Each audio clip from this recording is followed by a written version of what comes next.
আজকে আমি কাঁঠাল রান্না করব। আর এই কাঁঠাল কিন্তু আমি সেদ্ধ করে ফ্রিজে রেখে দিয়েছিলাম, এখন বের করেছি, বের করে ঠান্ডা করে নিয়েছি। আর এটা আমি রান্না করব গরুর চর্বি আর কয়েক টুকরা মাংস, সেগুলো দিয়ে রান্না করে নেব। আর এটা আমাদের রান্না করতে কি কি মশলা লাগবে সেগুলো দেখিয়ে দিচ্ছি।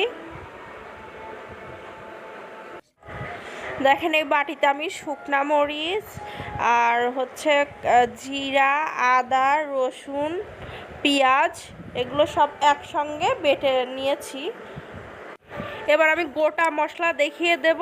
ছোট এলাচ, দারুচিনি, বড় এলাচ আর 2 টুকরা তেজপাতা। একটা কড়াই বসিয়ে নিয়েছি, এর মধ্যে তেল দিয়ে দেব। তেলটা গরম হয়ে গেলে গোটা মশলাগুলো সব দিয়ে দেব।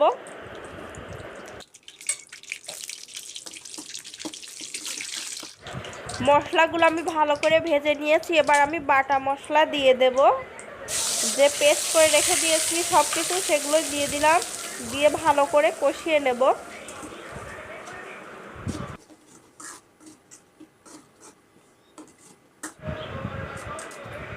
এবার আমি লবণ দিয়ে দেব।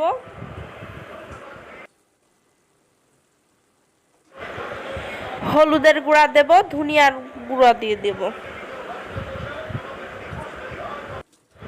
ভালো করে মশলা কষিয়ে নেব।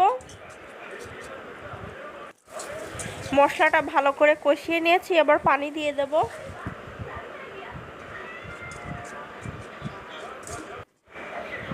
গরুর মাংস কিন্তু আমি দিয়ে দিয়েছি, দিয়ে ভালো করে নেড়ে চেড়ে ঢাকনা দিয়ে এটা সিদ্ধ করে নেব ভালো করে।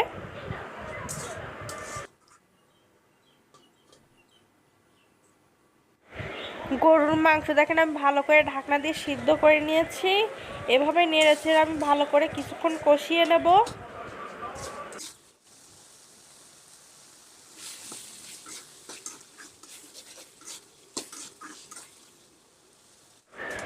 এবার আমি সেদ্ধ করা কাঁঠাল দিয়ে দিচ্ছি।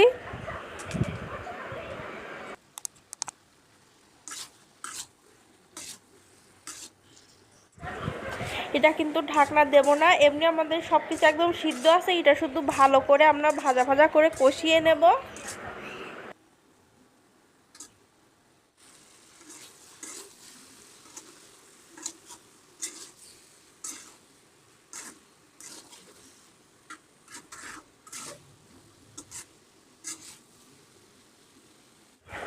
দেখেন অনেক ভালো করে কিন্তু নাড়াচাড়া করে একদম কষিয়ে নিয়েছি। এটা আমাদের রান্না হয়ে গেছে, এবার আপনাদেরকে পরিবেশন করে দেখাবো।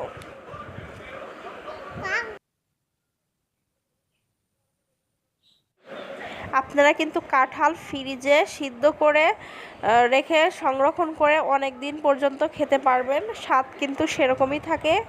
আশা করি আপনাদের এই রেসিপিটি অনেক ভালো লাগবে। ভালো লাগলে আমার এই চ্যানেলটিকে অবশ্যই, যারা নতুন আছেন, সাবস্ক্রাইব করে দিবেন আর বেশি বেশি করে শেয়ার করবেন আর লাইক করতে তো ভুলবেনই না। সবাই ভালো থাকেন। খোদা হাফেজ।